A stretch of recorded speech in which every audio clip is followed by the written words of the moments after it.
Hey fam, welcome to the Corner Truth, or welcome back to the Corner Truth. And if this is your first time joining us, welcome. I am your host, Mindset Life Coach, Coach K. And alongside of me is my wonderful co host, Dr. Kenneth Coach Gray. So, welcome, family. Tonight is part two of our previous conversation that took place on last week, mental and emotional stability. But before we get started, Coach, say hello to the fam. Happy holidays to everyone, and I hope everyone's getting that present. And when you look underneath that tree, I hope it's exactly for you. Don't open up anybody else's gift. Got to make sure your name's on it.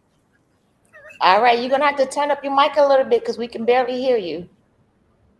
Oh, turn me up. Let me see. Turn your mic up Should a little bit. be okay. How about now? Am I A up little more. now? Nope. Is that better? Turn Okay. up a little bit more. Turn Let me up, turn see. up. I'm trying to get it.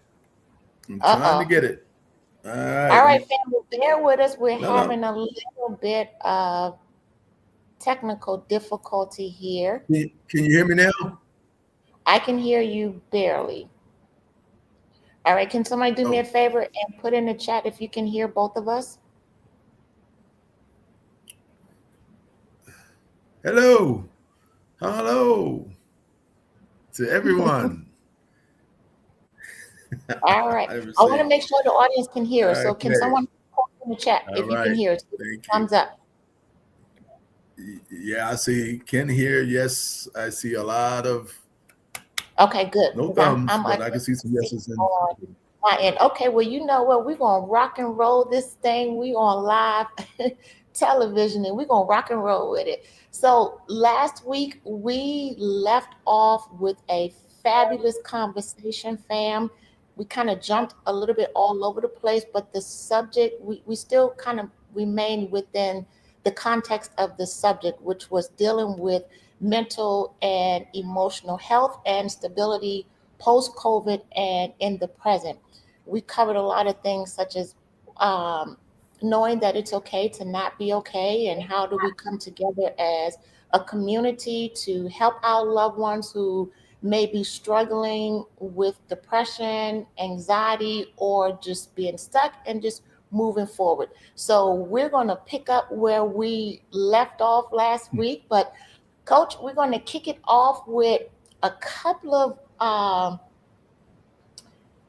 let's call them personality traits of in relationships. Okay, so mhm. so let's start here. In order for us to everyone on this line or on this platform is opinionated, right? We all have opinions, and at Mhm. some point in time we all think we have solutions to everything, to everyone's problems, right? So the key thing in helping others in any situation, particularly mentally and emotionally, we have to know what role we play, and it is imperative that we know our audience. So I'm going to talk about four of these personalities, and the first one is the fixer. So probably Mhm. mostly everybody out here can relate to someone that they've come across paths with that's a fixer. So a fixer, you think someone's happiness is your job. And what happens with the fixer is the results are based on your expectations. So you have to be careful as the fixer because you're looking for someone to do pretty much what you want them to do. And when it doesn't turn out that way, you feel like a failure, like you didn't really actually help that person. And that's because you were banking their results off of your expectations. So the next personality is the fragile. So the fragile person is the person who's been wounded or hurt and unsure of themselves. And they rely heavily on others for their confidence level to build up their confidence. And that's kind of like the codependent person. So the codependent, it's imbalanced reliance. So it's one person who enables another person's unhealthy behavior. All right. And then we have the supporter. So the supporter is the person who prioritizes his purpose, and he or she encourages the person that they're in relationship with, be it intimate relationship, friendships, just relationships in general.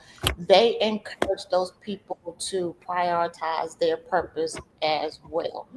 So, what do you have to say about those different types of personalities before we go any further? So run them down for me again. The fixer. Okay. So, all Run right. them. And I'm sure somebody in the audience wants me to run them down as well. Now tell me But oh, again. I forgot the main thing, fam. The views here are our opinions. Some of them are based on research and our experience. So our views do not directly reflect the views of the legends from the past. So I always like to make that perfectly clear. All right, so Hmm. the four personalities we have, and do bear with me, fam, because I am not feeling my greatest tonight. My eyes are highly sensitive, so bear with me. So going back to the personalities, we have the fixer. We have That's the person who thinks that they're responsible for someone else's happiness. All right, that's just it in a nutshell. And then we have the fragile. That person is either wounded, hurt, and unsure of themselves, and they rely heavily on someone else's ability to boost their confidence for them. Then you have the codependent, which is the imbalanced reliance, and it's one person enabling another person's unhealthy habits. And then you have the supporter. The supporter is the person who prioritizes their purpose, and they encourage people with whom they're in relationship to do the same. Right. Well, first off, before we get to those characteristics, most people have to understand if I met you at 20 years old, I had 20 years of being me before you met me. Okay. So therefore, I am who I am. You have to learn who I am. I have to teach you who I am. Right. But then our environment, we talked about this last week, where sometimes we're product of our environments. Right. And that environment, sometimes we generate these characteristics based off of our traumas in our past from 1 to 20. So if I'm not a confident individual and I find a young lady that thinks that she can fix me, it's because she's seeing something in me that she wants me to be or would like to be that man on her arm or in her life. But those things are not there. So maybe she will try to add these things and show me these things to her expectation, like you said before in the fixer, Okay. right? But remember, go ahead. I'm listening intently because it's kind of hard to hear you. So I'm trying to catch on to Oh, what you're saying. So what were you done? well, well, I can, because that's the first one. Because I don't want to go into the others, but I'm done with Yeah, that for now. all. I just wanted to get your feedback on it so the audience could hear what your feedback was on it. So I just want the audience to know that there's absolutely nothing wrong with being a fixer. So, but Mhm. you have to know when to present those characteristic traits into whom. So that's why I started off saying you have to know what role you play and you have to know your audience. Because if you're a fixer and you're trying to help another fixer, that's going to equal chaos. You guys are going to bump heads. That's like a type A personality with another type A personality. One, it's going to be a tug of war. So if you know you're a fixer and the person that you're trying to help, they're going through some form of depression, or they're stuck, they're having anxiety, they're having challenges, you may not be the right person to help them. And this is why I started off saying you have to know your role, you have to know your personality, and you have to know your audience. Because you coming off strong as a fixer, someone who's a little more timid or fragile, it's not going to be reciprocated very well. Does that make sense? And that's Right. the one thing that I want the audience to understand. That's why it is important that you know your role and you know your audience. So, Well, there's also, can you hear me? mhm, There's also another distinction from being mhm, a molder and a fixer, because some people want to mold you into what they want you to be. Now, the thing about that is, you ever heard this thing called build a bear, when you can walk in the store and build that bear the exact way you want that bear? mhm. That's what a lot of people try to do with other folks. They try to build a man or build a woman. Now, when we say fixer, what do I need help with? What does she need help with? And with that, let me help you with what you need help with. But to mold you into something that I want you to be or you want me to be, that's not a fixer. Yeah, that's That's a not a fixer. controller. That's a controller. That's So we have to a be controller. yes, That's we have to be very careful when we use the terms to try to help. When I'm molding you, like you said it, if two fixers are going at it, I don't see two fixers going at it. I see two people who are dominant in their ways and their wants to try to get what they want out of each other. yeah. That's a That's what's going molder. to happen with a fixer. You got to be Exactly. careful. There's a control. Hmm. Yes, it's got to be extremely careful with that. It's the same thing with opinionated people. So there are different types of And so, opinionated people as well. So you have the opinionated person who's a know-it-all, or they think they mhm, know it all, and they and come off that's as a okay. jerk. Yeah. And then you Yeah, and that's have the, okay. you said what? And that's What'd you okay say? for them to be who they are. But that doesn't mean I have to subscribe to it or you have to subscribe to it. But be yourself But first and let me it's not decide if I want to hang necessarily out with that. okay either. So I don't know if you can, it's not necessarily okay either. This is, so I am going to Okay. nail this point home tonight.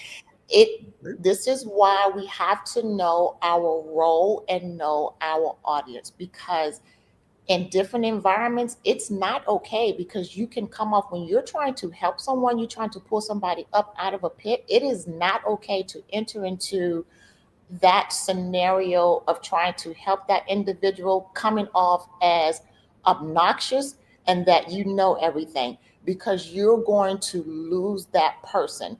If you're that type of opinionated person where you think you know everything, well, if someone is really reaching out to you for help and they're really stuck and they are on the ledge, you probably won't be that person, that ideal person to help them.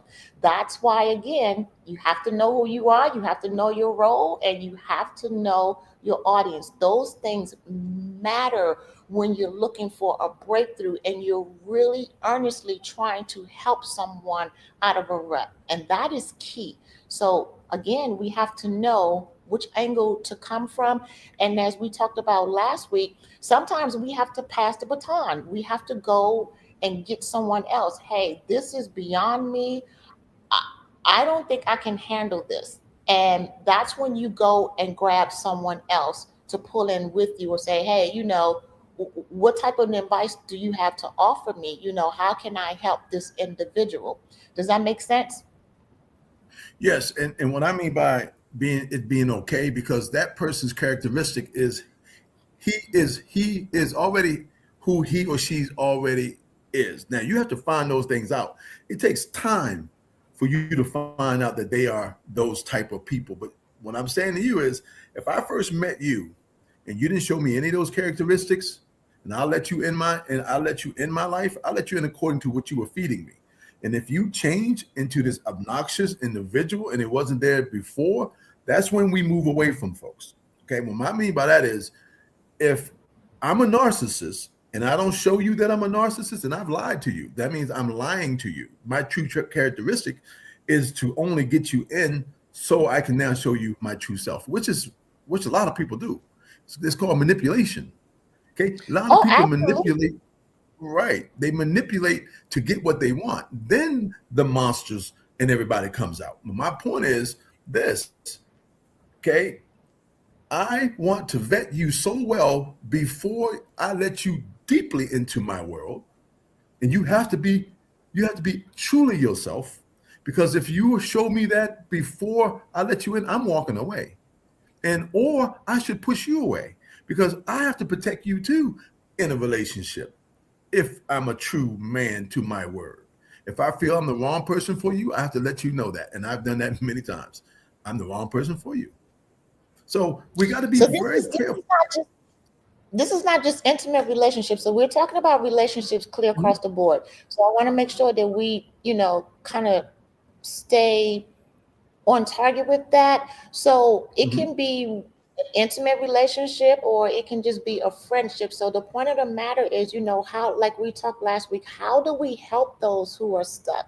How do we come together as a community to help those who are struggling with mental illness? Now, one of the things I So, do want to say is that, and I don't want to be insensitive to anyone. There are some people who need a little bit of help. They need medication for, their endorphins, their levels may be high or low or what have you.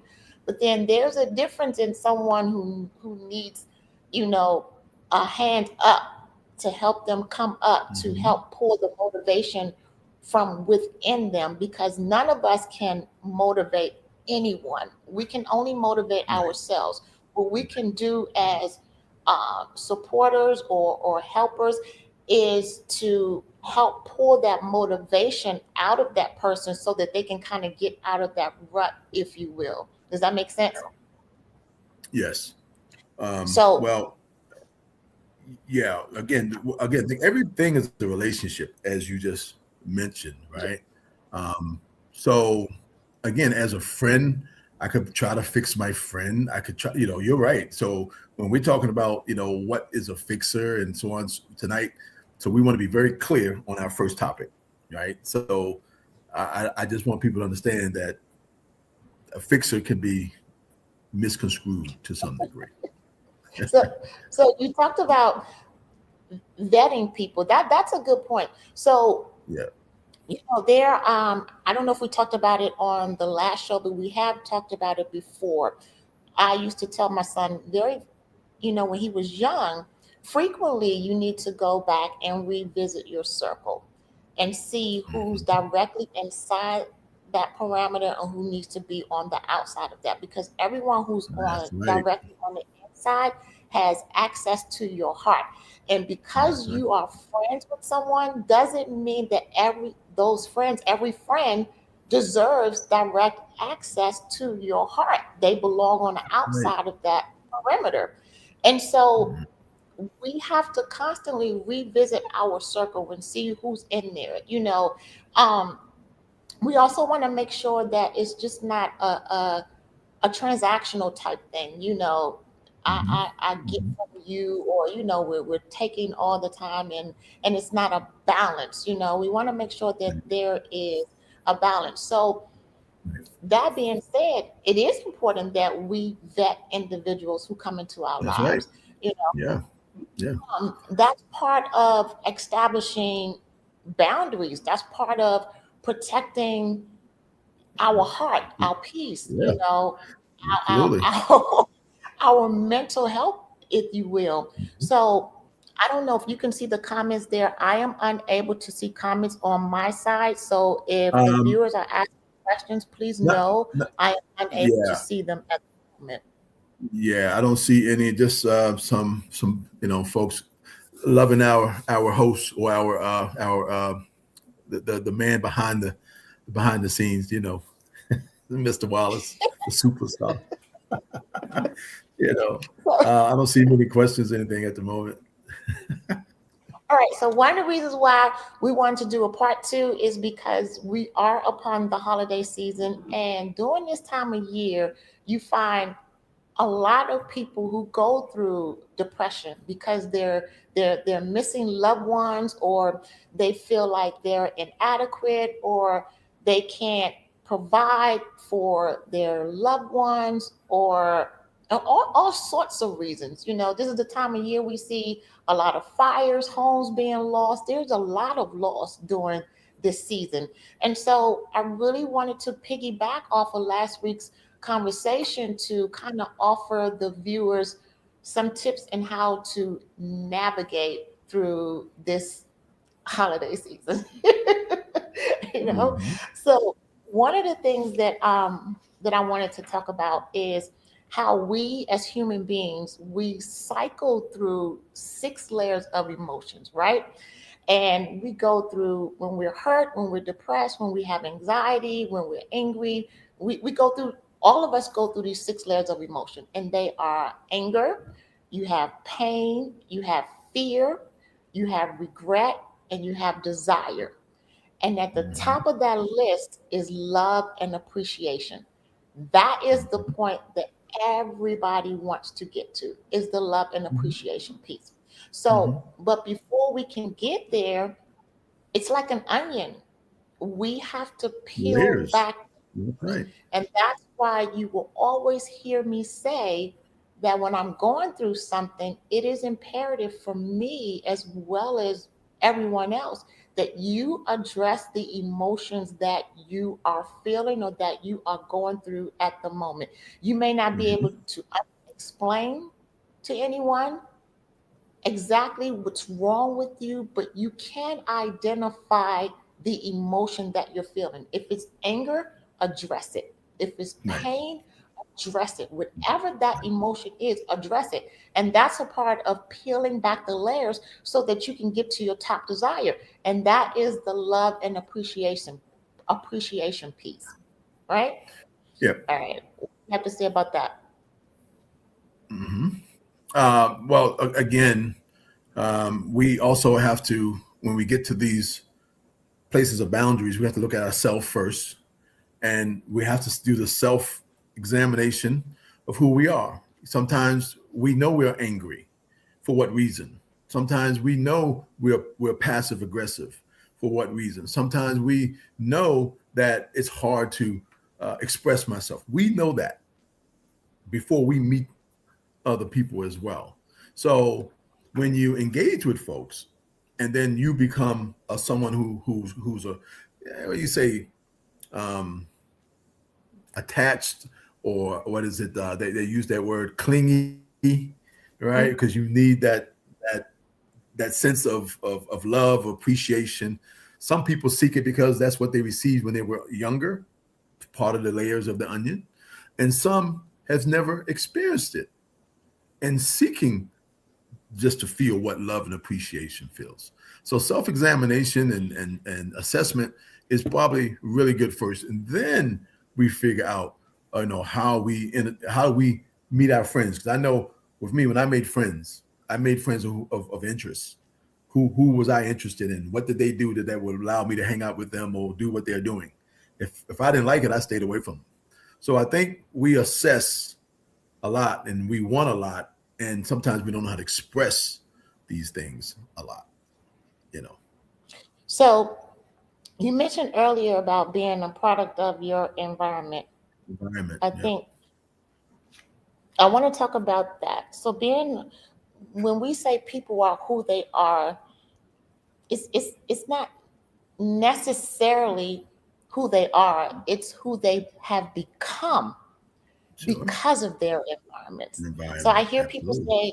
say, don't judge me, or this is just who I am. And I Right. know that is not who you are. That is who you have become based on your environments. So it could be what you would, some things that you were just mentioning, how we were raised by our parents, um, Hmm. And lack harmful of, and lack of. Sometimes lack parents are not present. Yeah. harmful relationships that we may have been involved in, and so it causes us to build up walls, right? And Yes. so we take on different personalities. Some, like you say, may become passive. Some may become a little more aggressive based Yeah. on what they've Mhm. experienced in their environment. So they have this protective barrier around them either way, whether you're passive or you're an abrasive person. It's a protective barrier. So Sure. Sure. in order to be who you really are, that's where the assessment comes in. That's where you look at the personality of who you are now. And Hmm. that's when this is why you address emotions. When you're in a situation that you're not so fond of, that's not bringing you the greatest joy, you know, Hmm. address the emotions, begin to peel back the layers of those emotions, Yep. and let it be known that you're going to cycle through those things. Sometimes it's all at once, sometimes it comes in stages, but again, it is imperative that you peel back those layers. It's kind of like grief, if you will. Like we talked about grief last week. Grief comes Yeah. in different Yeah. stages, and some people think that because I've cried over something, that's it, I'm done, I'm not going to cry anymore.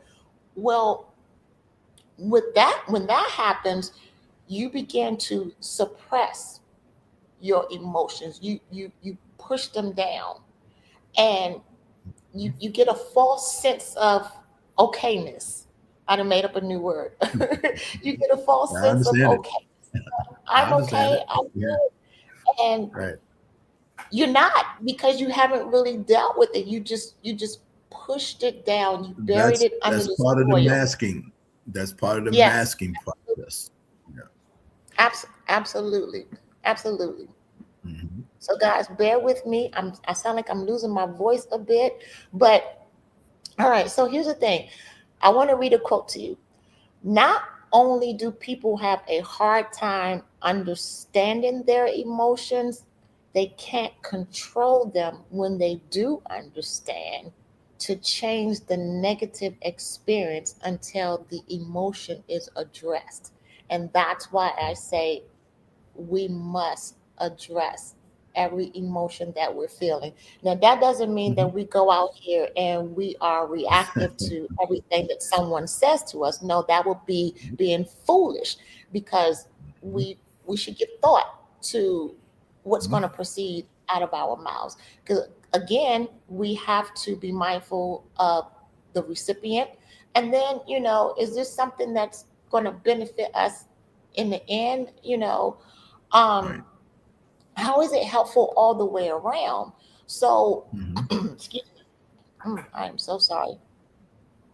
So, this is why we take these steps, if you will. They are necessary measures. And with that being said, I am going to give the audience like some questions you can ask to make sure that you are addressing what it is that you're feeling in the moment. So, but before Hmm. I do that, do you have a scenario that you would like to present where, let's say, you didn't address your emotion and you kind of just flew off the handle? What was the outcome of that situation? Well, without going into full detail, the, the short answer is yes. And what happens is you lose something that you thought would be there, even when you acted that way that they would understand. And when you crossed a line, or you did something that turned them completely away from or off from the situation of your actions, your behavior, I guess the, as you want to say, the end result is that person's not around anymore, or that person doesn't want to be around you anymore, or that person loses respect for you. And when that happens, yeah, of course, that's happened many times in my 60 years, right? But when I say many times, when I say many times, it could be three times. That's three too many.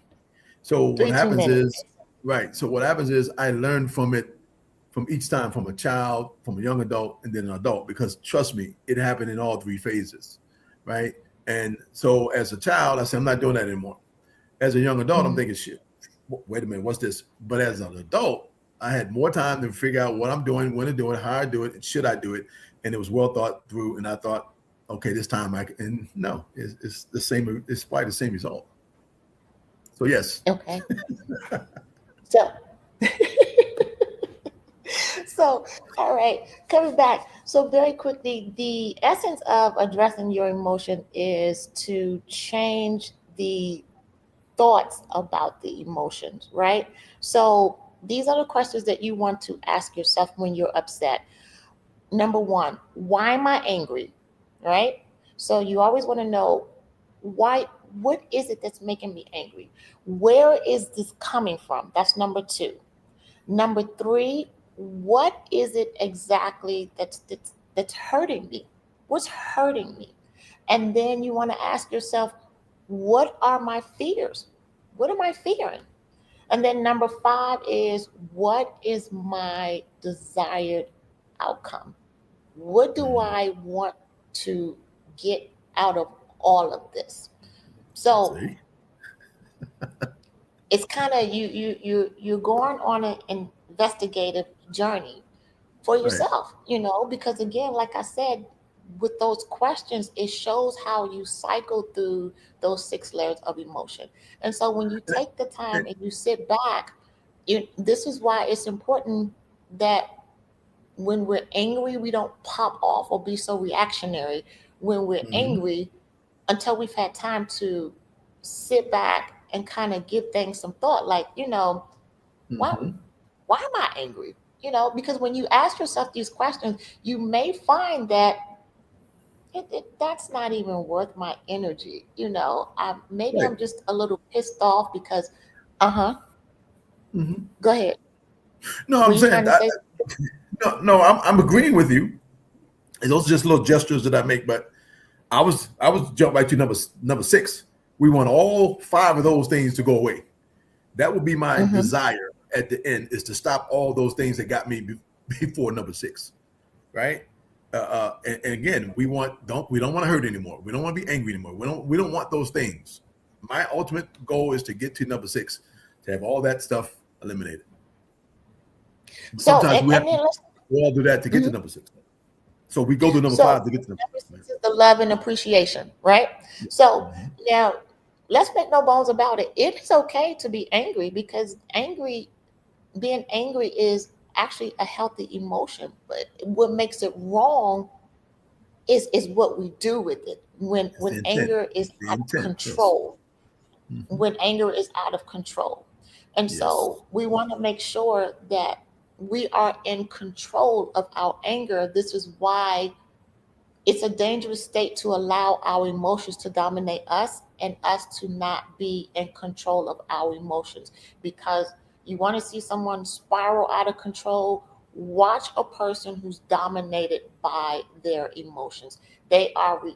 reactionary they are reactive to everything. Every person needs a response. And Mhm. it just shows lack of discipline. It just shows that there's a little bit more maturing that needs to be done, and we've all have done that at one point of our lives, had popped off and hey, regretted it or maybe not regretted it. But when you're able to not be so reactive to every situation, it shows great discipline. It shows that you are maturing in the area of dominating your own emotions versus your emotions dominating you. Yeah. Yeah. Yeah. I agree. So what I do you have agree. to say about that? No, I agree what you're saying. I mean, it's really about being mature and allowing yourself to have time to think about the situation. And a lot of times we don't think, we react. Okay. And that's what gets us in trouble. It's the reaction without the thinking. Right. And some people, who apologize later. Well, the damage is already done. Right. So yeah, I think it's more restraint, more discipline, and just assessing the situation to see where your anger. You can be mad, like you said, but when that anger, the results, your intent is not good, not a good outcome. So it's something we have to be very careful with. So we good gracious, we run out of time so fast.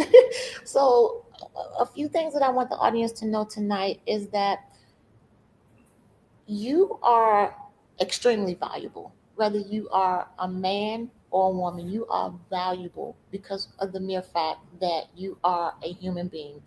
And we don't always have to understand what the next person is going through, nor do we always have to offer explanations. We want to make ourselves relatable, and how we relate is understanding that each one of us we are human. We have Human. flaws. We may fall down. And yes, we may be an adult, but there are times when adults need someone to come along and say, hey, I got your back, or, I'm here to support you. I prioritize my purpose, and I'm here to encourage you to prioritize yours. And so Mhm. these are healthy things that we can do to help those who need a little more intervention in that area, who may be struggling with the anxiety or being stuck, like I mentioned last week that I was. For months, I was in a stuck position. I was addressing my emotions, but I could not tell you specifically what was going on with me and why I felt like I was in such a dark place, Right. until I Right. had the epiphany, that for me, it was, I didn't take the time to grieve the Right. losses that I had Right. experienced. I was putting band-aids on those things. So Right. again, I want to encourage our viewers, let's not put band-aids on things, because Hmm. that makes things 10 times worse. You walk around, you think you're good, and you're really not. And then you get into a relationship or something happens. And then what happens is, it's like the bricks are just piling up and piling up and piling up. And then everything is going to come crashing down. Trust Right. me and believe me, it's going to happen because you have not cut that thing at the core, or cut it at its root and pulled it up. You just put a band-aid on it. So this Right. is why we may be masterful in some areas of our lives, and there are still other areas that need more nurturing, more growth, more self-assessment, in order for us to get to that healthy mindset that we truly want to achieve. And I'm going to pause right there and let you have a say. No, and again, when you said what you were going through, the epiphany, you got to that point where that snapped you to a place where you are now, that you knew you needed help. Did anyone, my question to you, did anyone see, notice that you were different and they addressed it and they told you about it? Did anyone come to you, or this was something that it happened on your own and on your own timing? Because sometimes some people are not as strong as making it to the epiphany, if you understand. Yeah. Okay, so that's And my question to you. I like that you said that some people are not as strong to make it to the epiphany. And this is why we're having these types of conversations, because we want people to get to that point. We don't want you to give up. We don't want anyone to be Right, feel like they're on a ledge by themselves. We want to be able to throw right, lifelines, just offer suggestions and things that you can do. As we mentioned last week, neither of us are doctors, but we do have experience and we have certifications, and we've been through tons of training to be able to offer suggestions that are going to help individuals. And at the end of the day, again, as we always say, you don't have to be completely together to help someone else, because where you're lacking in one area, someone else can come up and pick up the pieces, or right, and help to carry you until you get to where it is that you're trying to go to. Because in right. life, I remember um, my pastor once said, uh, everyone needs directions.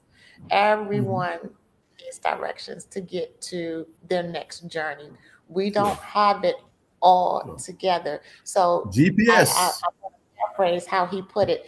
If I needed to come to your house and I've never been there, I'm on a journey to get to your house.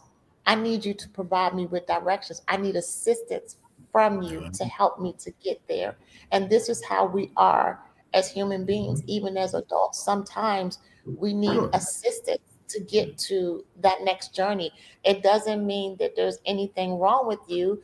Um, it doesn't mean that you're lacking. Well, even if you are lacking, there's nothing wrong with lacking. So on that journey, we want you to gain the things that you are lacking, so that you will be Hmm. better equipped to Hmm. pull someone else, pick someone else up on that Hmm. journey. The more people we gather on this journey to mental wholeness, the better it is for all of us. But it's that piece of coming together and, not being so fixated on that self-preservation, because that self-preservation is what desensitizes us against the next person. And Right. I'm So, starting to lose. well, again, I want to kind of give an example of the mental health and just needing help, right? There's a trait in there. We talked about folks who had the characteristic of being angry, aggressive, overbearing, right? I'll give you a personal story. Okay.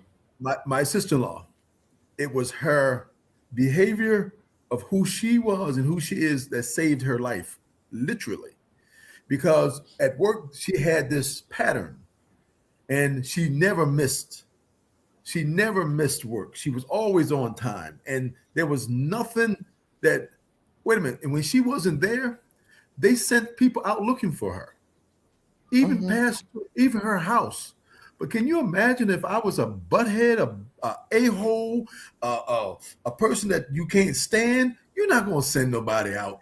I'm late every day. You're not going to send anybody out looking for me on my behalf. So our behavior matters for other people to see my behavior, to want to help me or even stay away from me, because I have a choice in the matter too, to keep people in my life or run people out of my life based off of who I am as an individual, right?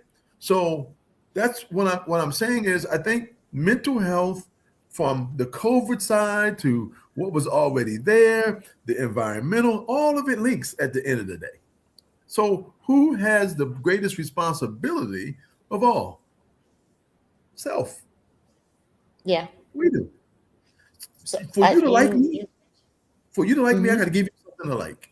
For you to love me, I gotta give you something to love. For me to love you, I should have to earn and your friendship. I have to earn to be a friend, right? Because of who I am.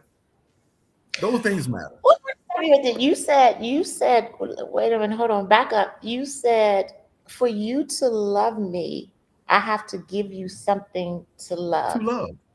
Yeah, Mm. absolutely. I I I Love kind of is just earned. You got to earn it, right? I mean, I can love you. I can show love to you, of respect, whatever you want to call it. But we're talking about on a thing. Now, if I just met you and you just walk past me, my job is to say hello to you and all that. That's not love. That's just me being taught manners, and that's just addressing you in a nice way. But if I'm in your world, if I'm in your life, right? To love you, I got to give you something that you want to love about okay. me. Here's where we're gonna. This is where we're gonna differ. Okay, You and said that's okay. love is earned. I would say respect is earned more so than love, because Of again, course, love is especially choice. when a man's So from a man's point. Yeah, if I choose to love you, there's nothing you can do to earn my love. It's a gift. So love is not okay, earned, it is a gift. Respect is earned. That's okay. something that is earned. Love is something that you choose. I choose to love you, or you choose to love me. Again, like All I right, and said, many people that's use the word that's right. love confuse, think it's based on a feeling. So in a marriage, let's say you're in a marriage and you get all these feelings, these butterflies, and you think that's all love. No, you are making a choice. You are making a decision. Hey, I choose to love you when you're not at your best. I choose to love you when you don't look your best. This is my choice. I choose to stay with you when things are high and when things are low. That's what love looks like. It doesn't look like that I have to work for it, that I have to earn it. That's what respect does. Now, there's a difference between the love and the respect aspect of it, but no one should ever have to earn your love if it's something that's genuine and it's something that it's a gift. Now, I'm getting on my little preachy part right now, and it's No, some no, for no. some of I my yeah. believers that's what No, we didn't I have to think earn. He yeah. came to you. I We think what didn't. you You were a yeah, I think what you're mess. saying. Yeah, I think you're saying is proper. All the things that Mm-hmm. you ran down is proper. But here's the thing: and for me to stay, to get to those points. You've already earned that for me to stay because I've loved you there and I respected you there for me to want to continue even when you're not at your best. I've already checked those boxes off. That's the reason why I choose to stay, because you've already checked those boxes off. That's So, what I'm. I'm glad you said check those boxes off very quickly, because I was going to mention about, when you were talking about the story of checking on your sister. I know we're running out of time, so I'm trying to connect the dots very quickly. When we checking on people to make sure they're okay, because you mentioned patterns, right? So had it not been for a pattern, your sister may not have still been here. But right. We also want to make sure that we just don't say, hey, I'm calling just as a checklist. I called today, but you really didn't do a deep dive. You may say, well, I talked to Coach Gray today. He sounded okay to me, when you was only on the phone with him for like 30 seconds. So that's just check. I called, check. Like that makes me a greater human being because I did my due diligence today. I did my check mark. We don't want to show up in people's lives as just a check mark or a checklist. We want to show up as caring individuals to really show that we do care. And speaking of patterns, those are things that we should pay attention to. If we are close with someone, husband, wives, children, friends, pay attention to patterns. For me, a sure sign for me to know that something is off with me is for you to walk in my household and it's in disarray. That is a sure tell sign that something is not right with Coach K. And that's why we have to know the people. We do deeper dives to get to know them, and do pay attention to changes that are occurring, and don't just brush it off or sweep it under the rug. And very quickly, because we're getting ready to get out of here, I wanted to mention that this coming Wednesday, I would love for you guys to join the Legends Holiday Party, kicking off at 8 o'clock if you are available. It's going to be a night of great fun and joy and conversation. And as always, we tend to run out of time when we're just getting down to the nitty gritty of the things that we've been trying to wrap up. But again, people, we don't want you to be in anything toxic. We don't want you to be toxic to yourself. Toxic is anything that's harmful to your emotional well-being, to your physical well-being, and to your mental well-being. If you have the capacity to stick around and help those who are struggling, that they have anxiety, they have depression, or they're just in a bit of a rut, think about the things that you can do to help them. Think about things that you can lead them to, other resources. Are there other resources that you can go and get for them to present to them to talk them off the ledge, if you will? At the end of the day, we want everyone to know that you are very valuable. Never be ashamed of what it is that you are going through, because beautiful things grow out of the dirt. So who cares if it's dirt? Who cares? Don't focus on people's opinions of you, because when I look at the dirt and I see some of the beautiful things that come out of it, I see the trees, I see the flowers, I see fruit, I see beauty. So see yourself as beauty. Never be ashamed, and don't have any regrets of what it is that you went through, because it helped to make you the person that you are today. And be mindful that you are still growing. I love you guys. I hope it's something that you got out of tonight's podcast. I do ask for your forgiveness for my stagnation, my stuttering, but as I mentioned earlier, I am not feeling my greatest. But I do thank you for joining and sticking around. I am Coach K, and this is my co-host, Coach Gray. And fam, we are out until the new year. See ya.